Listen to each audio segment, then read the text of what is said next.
car not agreeing to start, which by migraine is the reason I wanted to take the car, is I don't like riding a bike with a headache simply because, you know, anybody who rides a bike, you understand that you have to have full concentration on riding, right? You know, one of the rules of riding a scooter or a motorcycle or a moped or anything with two wheels, a bicycle, is that if you get into a accident, any kind of fender bender or anything like that, you're going to walk away with bruises and scrapes and things like that. It's painful there. So you get into a small bump with a car, 99% of the time you just kind of walk away. Yeah, you got to fix the car, but you're fine. The other person's fine. But with a scooter or any two-wheel motorcycle, it hurts. So I tend to avoid, when my concentration level is not great, riding the bike. So unfortunately, my vehicle decided that I was going to ride the bike today. So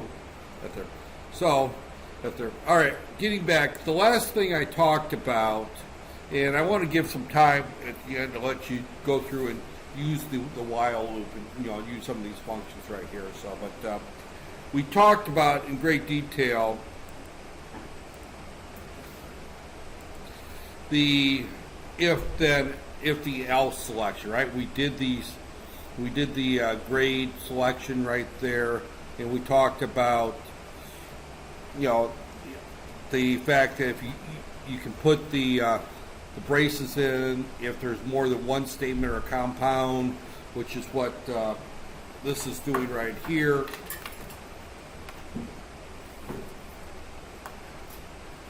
And I just kind of want to repeat that right there, is that we have a brace here and a brace here, which means that we can have more than one statement here.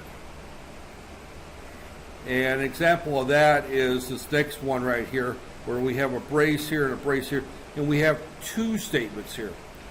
Put S, which put S is also the same thing as a printf right there. I don't know, I don't think we covered put S, did we? We covered printf, but the put S is a something, yeah.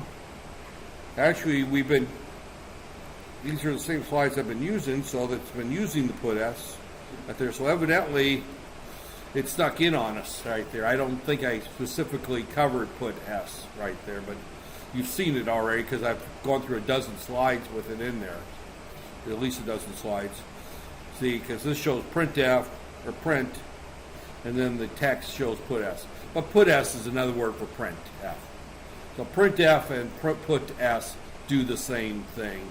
Somehow I slipped through, and in covering slides, I forgot I didn't cover that out there. Is that true? Did I talk about put S before? I don't think so. Out there, but you've seen it on these slides, and it makes sense what it means, right? But put S is the same thing as printf, right there. It does the exact same thing out there. So, and I don't think he did either. I think he just kind of slept it in there. Because here we're using printf. And we'll not start now. Right there. Yeah, because... Oh. Yeah, come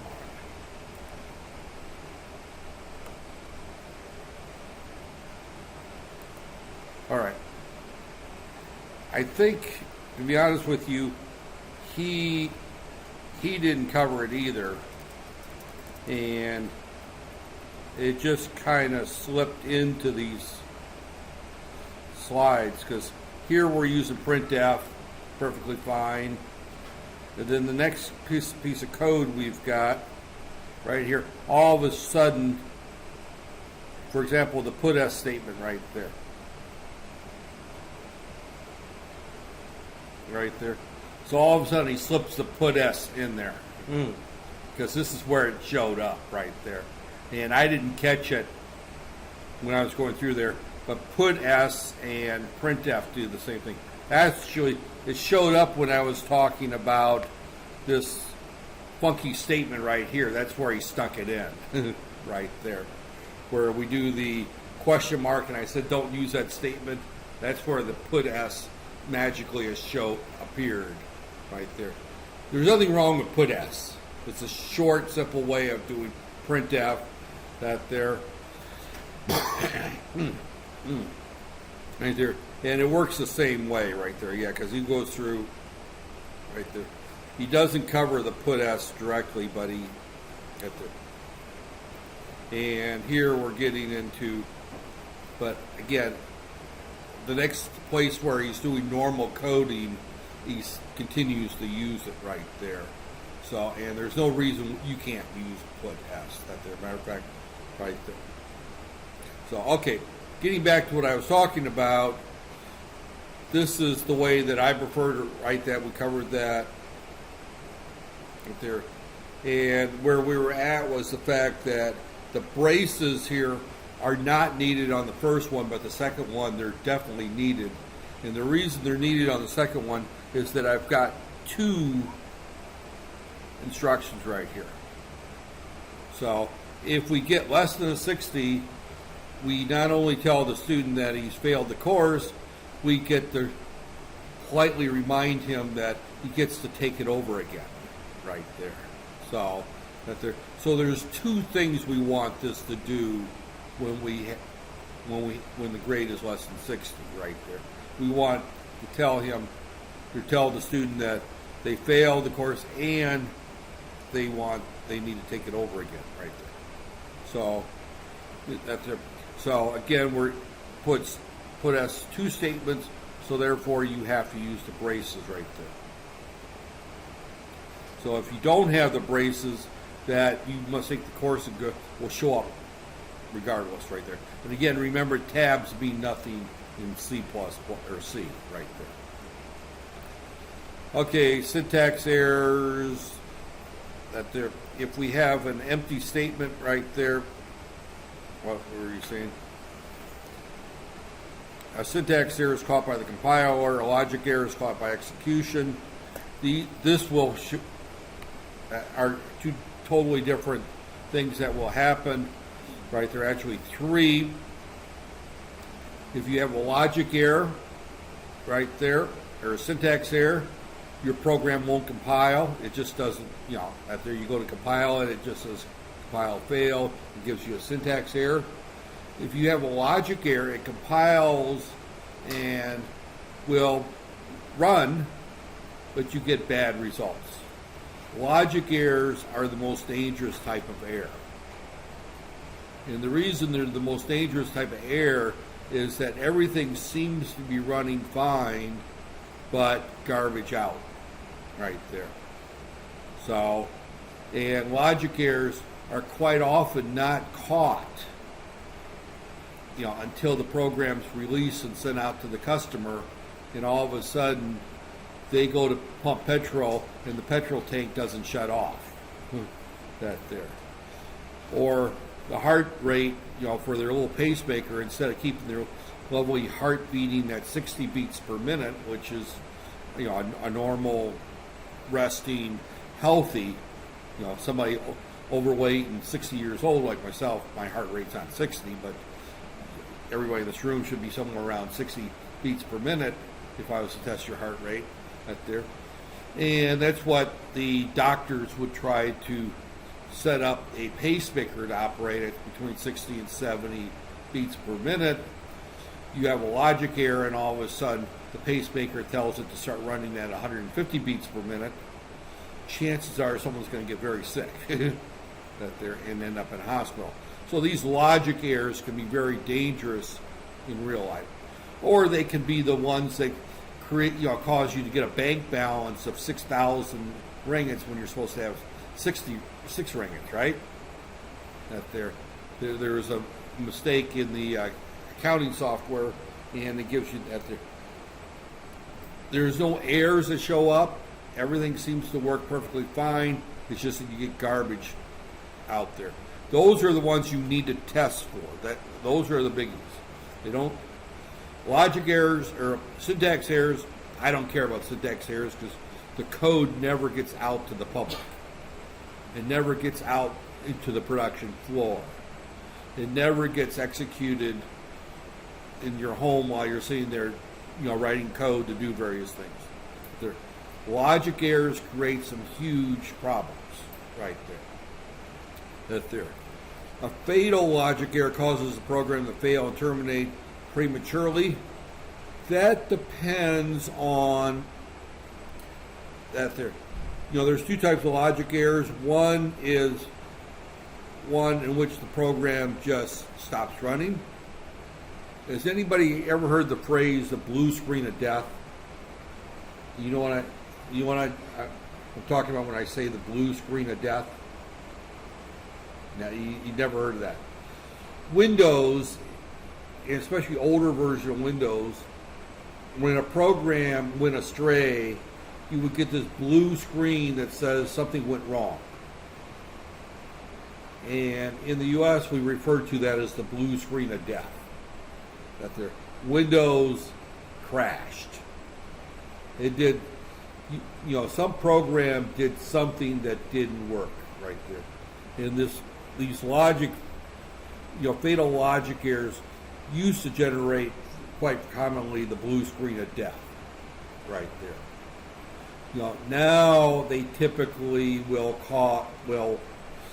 get a something went wrong error, and this program needed to terminate that there, or Internet Explorer is ceased to respond type error. In other words, things have locked up and they're not running properly, and those are a little friendlier. Windows doesn't crash and just say, "Up, we're done." That there, kind of like I do when I get a migraine. Whoops, we're done. That there. So, but these fatal logic errors are bad things to happen when you're running code. Typically, that there, you just don't want them to happen. And where they get really, really, really bad is if you're an embedded system and there is no operating system to catch it, right there. And your petrol pump just keeps on pumping petrol until it runs out, right there. In other words, the code is no longer executing, but your hardware is still out there doing something. These are fatal logic errors. Your code ceases to operate. If your code is controlling hardware, then you don't know what your hardware is doing, right there. So, non-fatal logic errors allow the program to continue executing, but you get incorrect results. Both these types of logic errors are bad.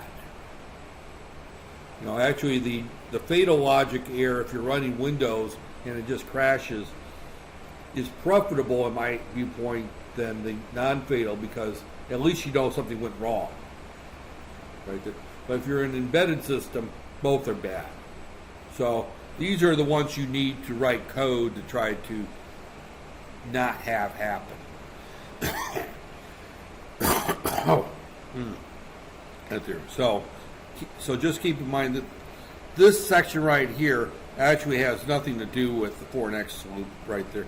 They're just talking about errors in general. So, I stole these slides. I admit that I stole these slides from McGraw-Hill, the publisher.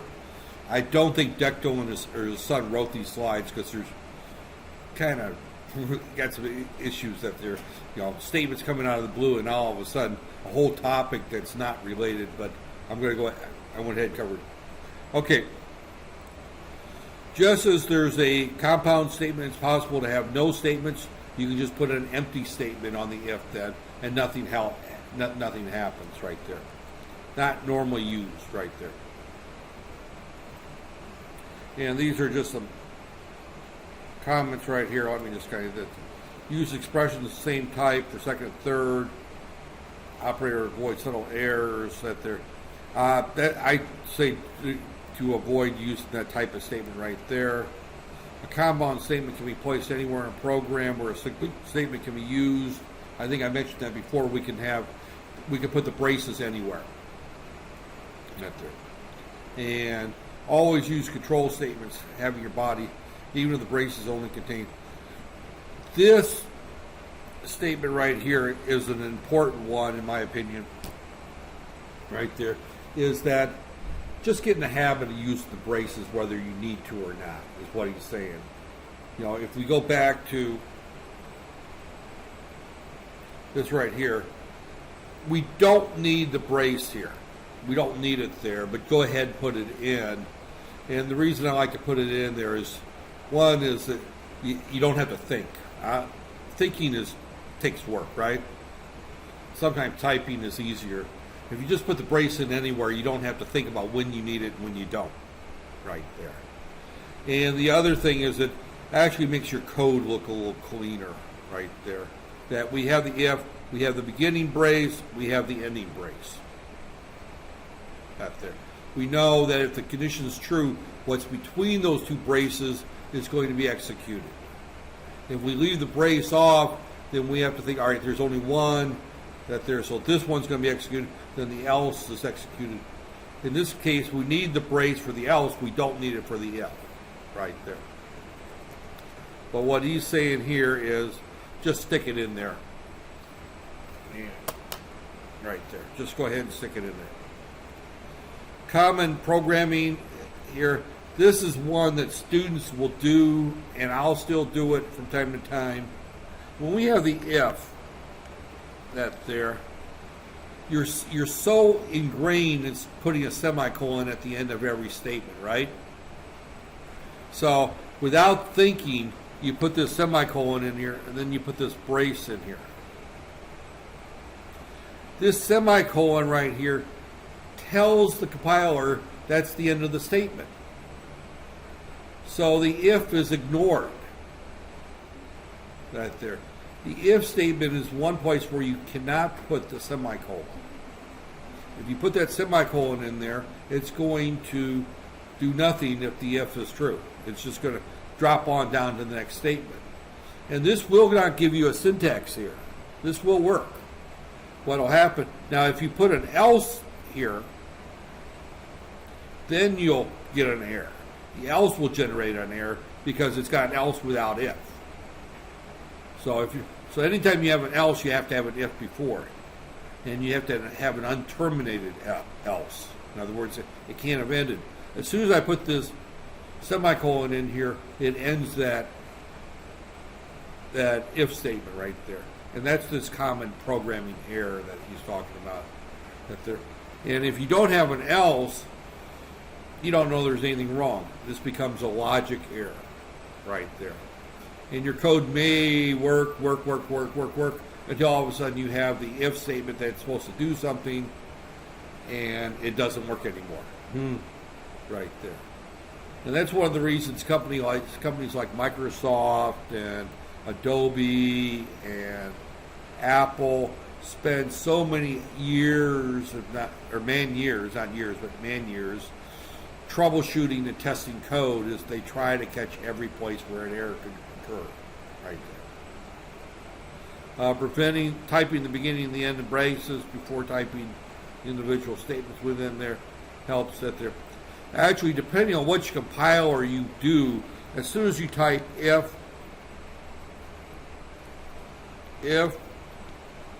condition, and then you put the brace in, a lot of the compilers will automatically put the end brace in for you, right there.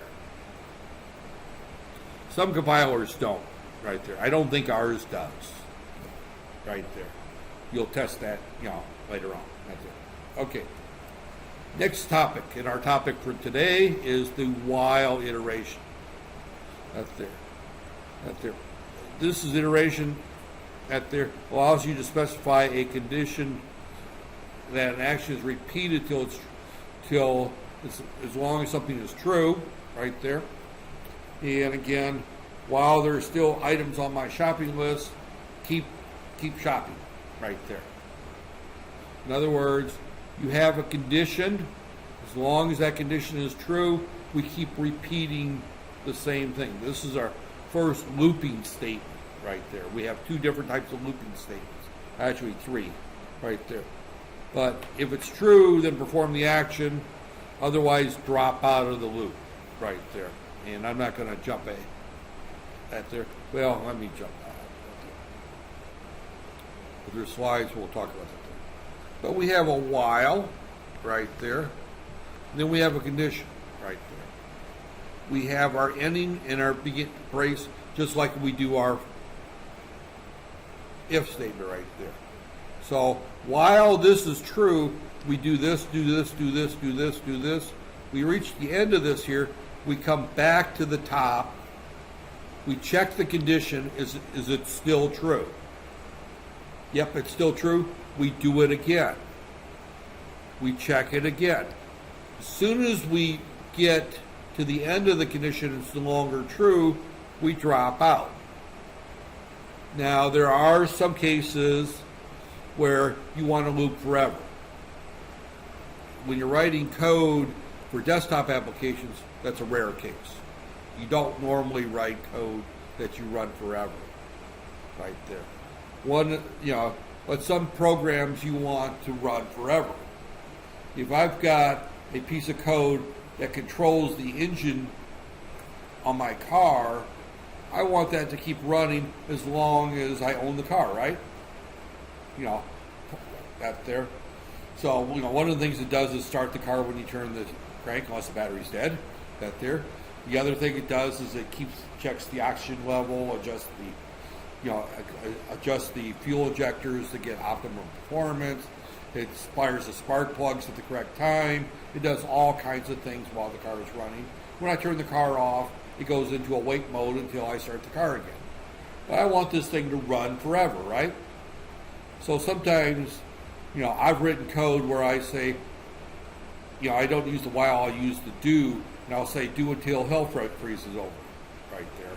Or I'll do until it snows in Kuala Lumpur, right there. Do while it's hot in KL, I'll use some funny phrases that tell it to repeat forever. But normally, for code that we're going to write in this class, it's going to end after a period of time. It's not going to run continuously right there. So, again, we're going to look at the iteration that there allows you to specify an action is repeated while some condition is true. Right there. While there are more items on my shopping list, continue shopping right there. While items on my shopping list, purchase the next item, cross it off the list. When I cross the last item off my list, I'm done shopping. Right there. Or while money in my wallet, continue eating. Right there. Right there. So, while money in wallet, continue buying shoes. Right there. Some women will do that, right? They'll continue buying new shoes until they run out of money. Guys will continue buying nasi lemak until they run out of money. That's it. That's what happened to me. That's it. Okay. That's it. So the condition, while there are more money, may or may not be true. If it's true, perform the action, purchase the next item, cross it off the list. Right there. Eventually, you're going to run out of items to purchase. As I mentioned, in the case of embedded systems, sometimes you don't run out of things to do. Right there. Statement is contained in the while. Is contained in a while statement. Iteration may constitute the body of a while. In other words, we can have a single or a compound. We mentioned a few minutes ago that it's a good practice to always make these statements compound, always put a out there. But I can have one statement that I keep repeating forever, or I can have 500 statements that I repeat forever. 5,000 statements. Out there. So, because, when the last item is purchased. Well, again, the act to purchase next item means, look at the item, go to that particular part of the store, pick the item up, put it in your cart. There's 4 or 5 different steps you have to take to purchase an item at a supermarket right there, or at a market right there. So again, we go to the next loop right there. While not performing the body of the loop, actually cause condition becomes false. Normally the iteration will never terminate. It's called an infinite loop. Again, right here. While he's talking about not providing in the body of the loop a condition that eventually causes the condition in the loop to become false. What he's saying is that we screwed up. right there. While I less than equal to 5 right there. We have some code here, but nowhere in this code we have an I plus plus right there. We'll talk about I plus plus or I equals something other. I is never changed in the body of the loop right there. This is not there. So I will never go above 5 right there because I is not changed in the loop right there. In which case the loop will keep running forever and ever and ever right there. Now this is not the same as a fatal logic error that causes the program to crash. It's continuously running, but you just can't, it's stuck in a loop. And some people will mistake that as a program crash, but in reality, the program's running, it's still in control. It's just, you just can't do anything with it. You can hit the Control Alt Delete and terminate it. Sometimes, depending on what you're running, you can hit Control Break, but it's locked up right there. Spelling a keyword as in while or if with uppercase. This is just those are just syntax errors. In other words, if you use an uppercase, while is spelled like this right there. If you do while like that, this uppercase is going to generate a syntax error. So here's an example right here of a loop right there. It says while product is less than or equal to 100, product equals product times 3. Now we assume that product started out something positive, right? If it started out something negative or 0, then it's never going to reach 100, right? Correct? So if while starts out to be 1, then it's going to go to 3, then it's going to go to 9, then it's going to go to 27, then it's going to go 3 times 27 is what, 81, right? 81, and then it's going to go to 100 something. Once it gets to this 100, over 100, it drops out right there. So in other words, I could write this.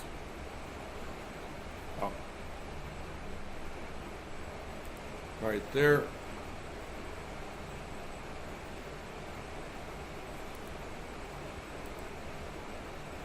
Right there. Geez, I'm just drawing a blank. Include standard il.h right there.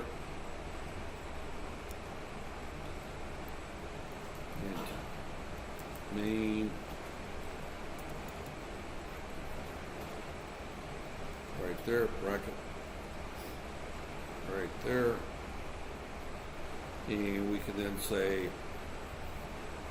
int, and what was that, I? We'll just use I right there. I equals 1 while I less than or equal to 100.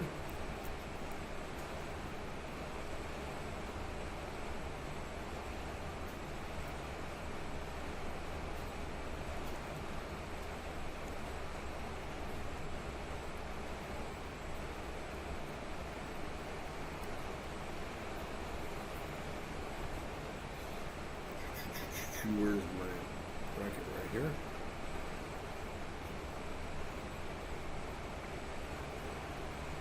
And what did I do here?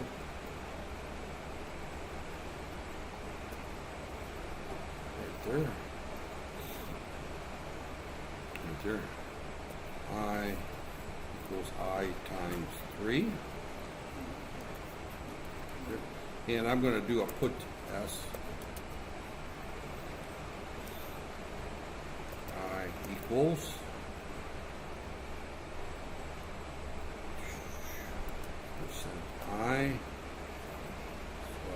I/n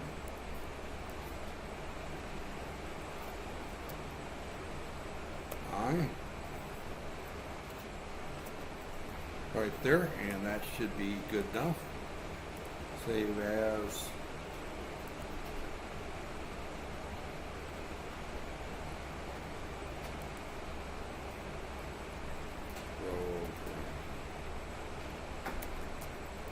Three.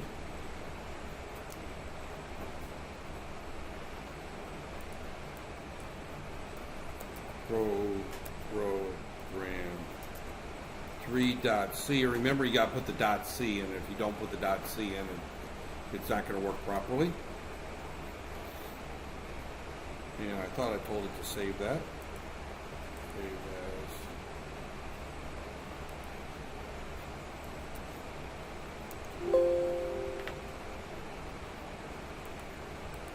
Oh, yeah.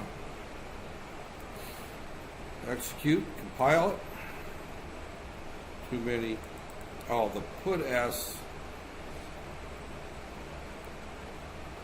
I'm just going to do a printf.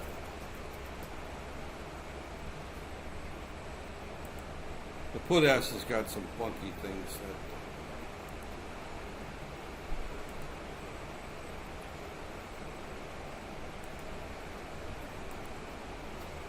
Anyway, is it express main expected for token.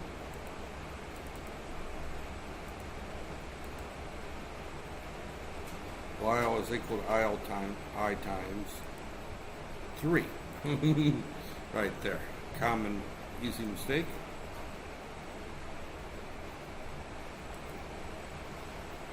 There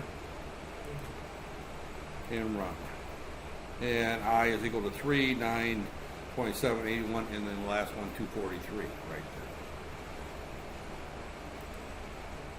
So again, notice that it actually did one more beyond that there, because it did the multiplication and then it did the print and then it came up and checked, so it went one beyond. But there's the while statement, how that works right there. So, right there. Right. Again, the key thing here, and again, I could do this times 2. Right here. Right there. Compile, project, or compile, run. And before I need to compile it. Then run. And notice it's 2, 4, 8, 6, and then the last one is 128. It goes one beyond that thing. So now if you want to change that, we can do a do until and have it drop out the end. We'll talk about that one in a minute. But this one will always check at the beginning right there. So in this case, we do the multiplication first. Now if I screw up and make this a 0, right there. Now I've got an infinite loop. And if I execute this run, you'll notice that it's continuing to run. It never stops running. Now in this particular case, I can hit Control C and stop it right there. Same thing as if I make this a -1 right here.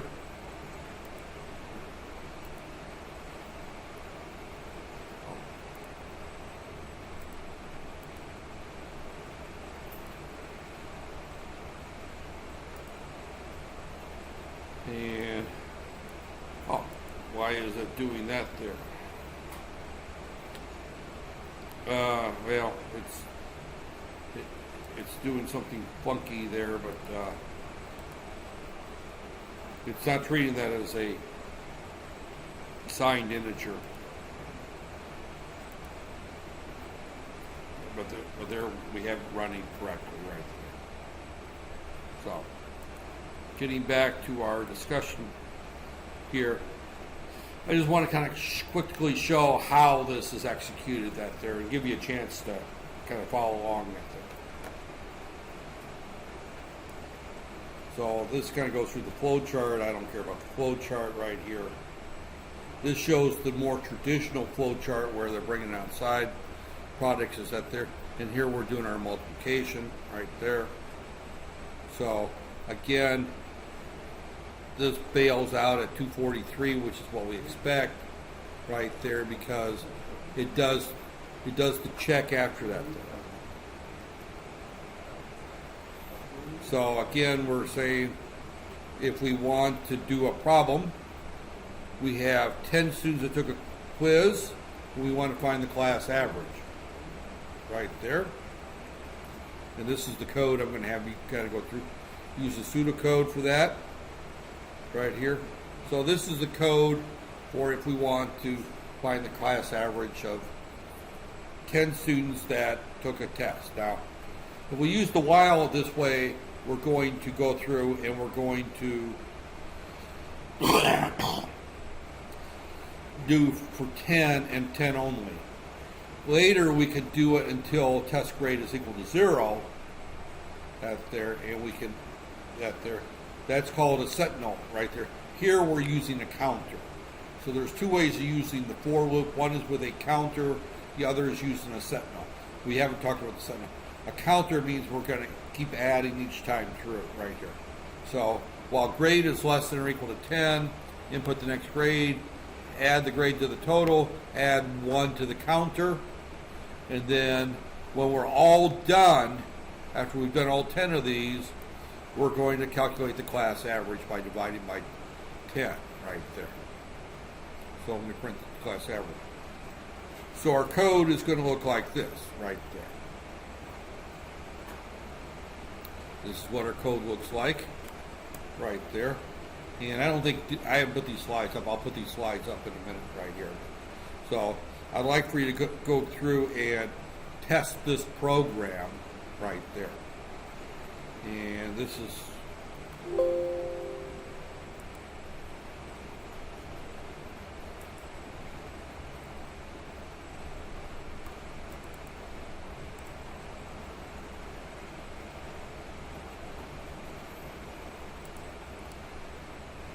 hopefully my internet works. It says it did.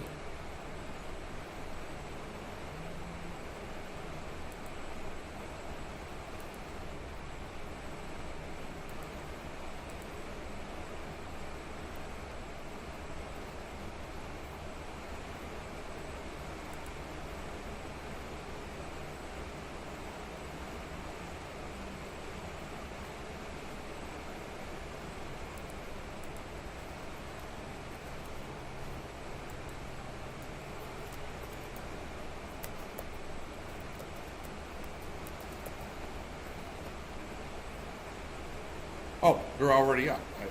I put them up last time. So, okay. So the slides are already up. So I don't have to put the slides up for right there.